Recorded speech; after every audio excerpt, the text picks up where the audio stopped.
Hello everyone, welcome to Learn with Bibu. Today we are going to discuss about Russian COVID vaccine Sputnik 5.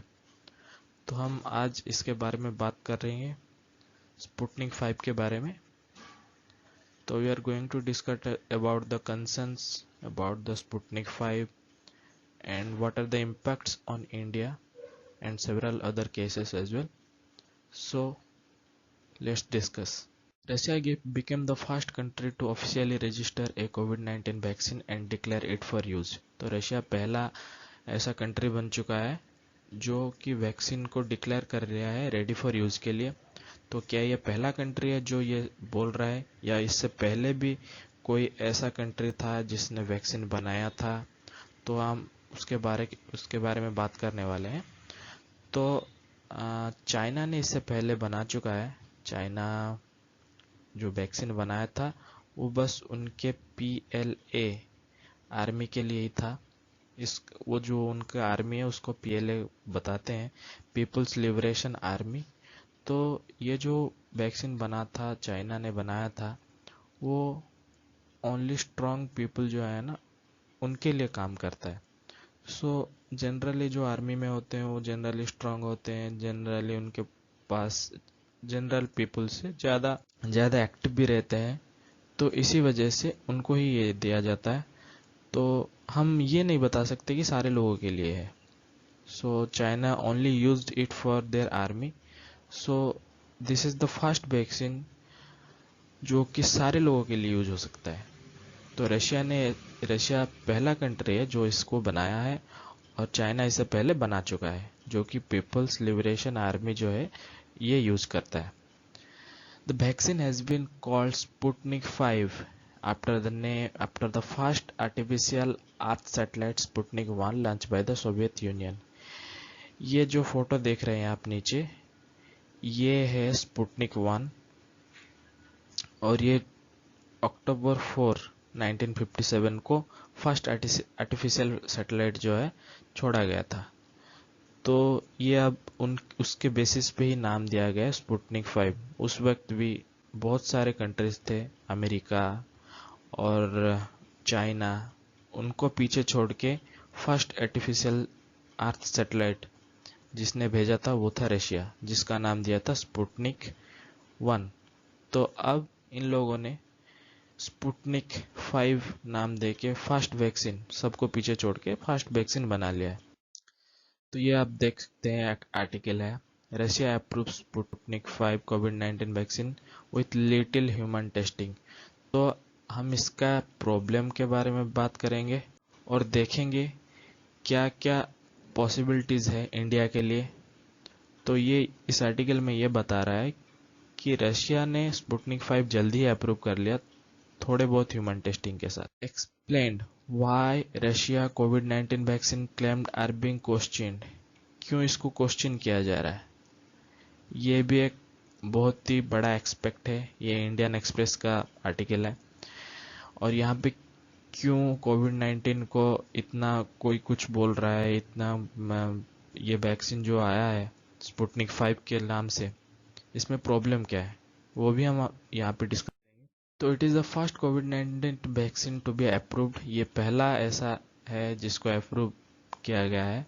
The Russian vaccine has outrun the कोविड-19 vaccine by Oxford AstraZeneca. ये नाम आपको याद रखना है.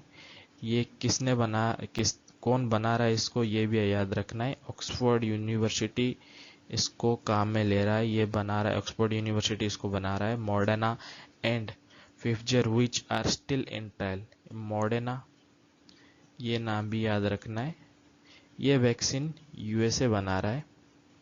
ये दो जो मॉडर्ना और फाइजर है ये दोनों अमेरिका के अंडर है. India's Covaxin has been approved for human clinical trials. Another Indian vaccine, ZY-COVID, has entered phase 1 and 2 of the clinical trial. और ये कोवैक्सीन है. ये कोवैक्सीन कौन बना रहा है, ये इंडिया में बन रहा है. पहला बात तो ये हमको याद रखना है कि ये कोवैक्सीन भारत बायोटेक बना रहा है.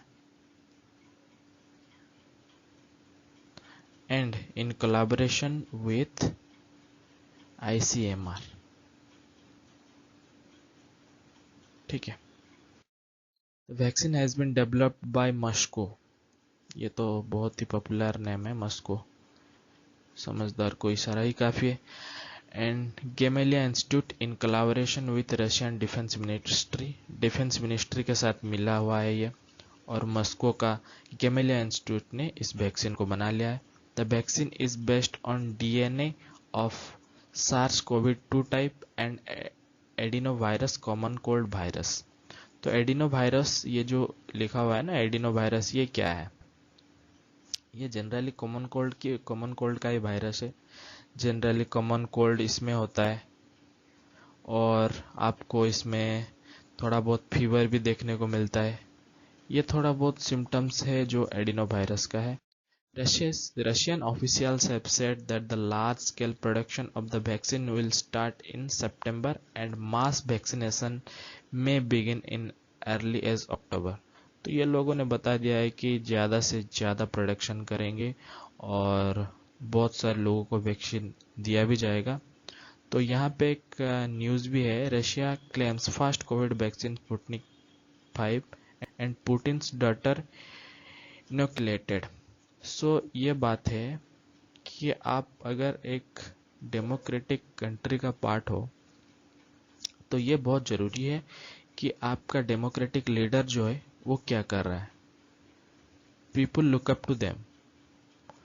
तो ये बात वहाँ पे भी चल रहा है कि पुतिन के जो डॉटर हैं उनको भी ये वैक्सीन दिया जा चुका है। तो ये लीडिंग फ्रॉम द फ्रंट जैसा ही बात है कि वो पहले आके ये बोल रहे हैं कि मेरे डॉटर को मैं दे चुका है। उनका 2 डॉटर है, उनको ही पता है किसको ये दिए हैं। The name is not revealed yet, but still वो बता रहे हैं कि उनके डॉटर को दे दिया जा चुका है। So let's see. तो अब हम कंसर्न के बारे में बात करेंगे, इसमें क्या क्या कंसर्न है। Expert express concern over the safety and efficacy of the vaccine due to its extreme fast production and lack of publishing data।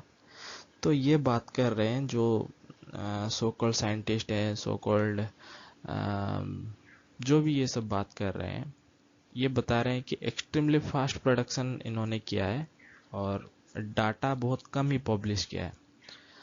तो डाटा पब्लिश एक बहुत ही बड़ा इशू है, डाटा पब्लिश करना बहुत ही जरूरी है। तो इन्होंने क्या किया है, फेज 1 के बेसिस पे ही इस वैक्सीन को बनाया, ऐसा दूसरों का मानना है। Russia has only made public the result of phase 1 of the clinical trials which is claimed were successful and produced the desired immune response। तो जनरली 3 phases होते हैं, phase 1, phase 2 and phase 3। Phase 1 में 10 से 15 लोगों के ऊपर ये trial किया जाता है। जो फेज 2 है वो भी अच्छा खासा डाटा निकालने के लिए कि ये वैक्सीन कैसा काम कर रहा है, और बहुत इलाज ग्रुप के ऊपर ये काम किया जाता है। और जो थर्ड है फेज 3, इसमें ऑल कैटेगरी के ऊपर टेस्ट किया जाता है और बताया जाता है कि ये वैक्सीन कैसा काम कर रहा है। डिफरेंट एज ग्रुप के ऊपर काम किया जाता है।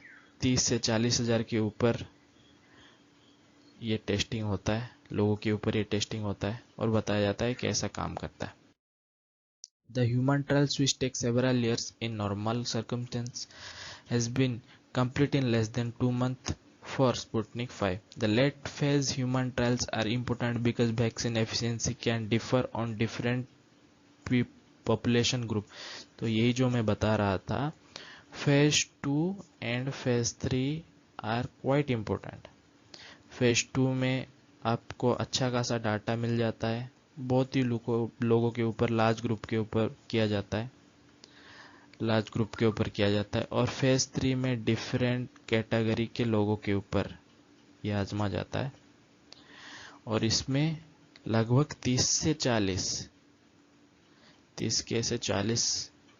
1000 लोगों के ऊपर ये ट्रायल किया जाता है और इसमें आपको पता चल जाता है कि डिफरेंट पॉपुलेशन ग्रुप के ऊपर ये क्या इम्पैक्ट करेगा। इम्पैक्ट ऑन इंडिया, हम अब आ चुके हैं इंडिया के बारे में बात करने के लिए, जो हमारा मेन मुद्दा है। आखिर घूम के तो वही आना है और इंडिया के लोगों को तो ये बहुत ही ज़रूरत है। तो इम्पैक्ट ऑन इंडिया क्या होगा? Russia has claimed that around 20 countries have shown interest in Sputnik 5 vaccine, including India. India has also partnered with USA for the development of the COVID-19 vaccine. तो रशिया ने तो भाई बता दिया कि India बात कर चुका है ऐसे करके, लेकिन इंडिया अभी तक कुछ बात नहीं किया, ना ही उनका सेंट्रल मिनिस्टर ने या ही family health and family welfare का कुछ इन्फॉर्मेशन आया है या कुछ आया है। लेकिन रशिया बता रहा है कि India has shown interest in the COVID vaccine जो कि स्पुटनिक 5 है। The approval for vaccine is given by the central drug standard control organization CDSCO। इसका हेडक्वार्टर याद रखना है आपको, यह है न्यू दिल्ली में। CDSCO can also ask Russia to conduct late phase human trial, usually both phase 2 and 3 on Indian population। जो भी वैक्सीन आता है इंडिया में, इसका आपका जनरल जो एजेंडा है या जनरल जो उसके लिए क्राइटेरिया है जो लगता है इंडियन में आने के लिए, तो है जो भी वैक्सीन है उसका फेज 2 एंड फेज 3 ट्रायल वो इंडिया में होना चाहिए। उसके बाद आपको ये इंडिया में चालू करने का परमिशन होगा। This usually requirement for all vaccine developed outside India. जो इंडिया के बाहर जो भी वैक्सीन बनता है इंडिया के बाहर, अगर आप उसको इंडिया में चलाना चाहते हो तो आपको यह याद रखना है, phase 2 and phase 3 trial are to be done in India only.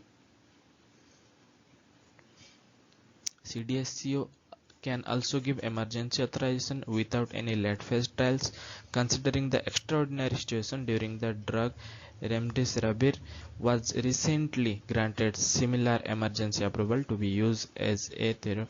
मतलब इसका बेसिक कहना है कि emergency situation अगर हो जैसे अब है तो आपको ये सब कंसिडर करना नहीं पड़ेगा और आपको जल्दी ही अप्रूवल मिल जाएगा। लेकिन अगर इतना इमरजेंसी नहीं है तो definitely have to go through the process like phase 2 and phase 3, then only you can enter into India as a vaccine और whatever it may be. So अब इस एक्स्ट्राऑर्डिनरी सिचुएशन में क्या उसको अप्रूवल ज़्यादा देना पड़ेगा या कुछ, ये CDSCO ही बता सकता है। However, this is unlike as vaccines are given to large number of people and risks involved are much higher।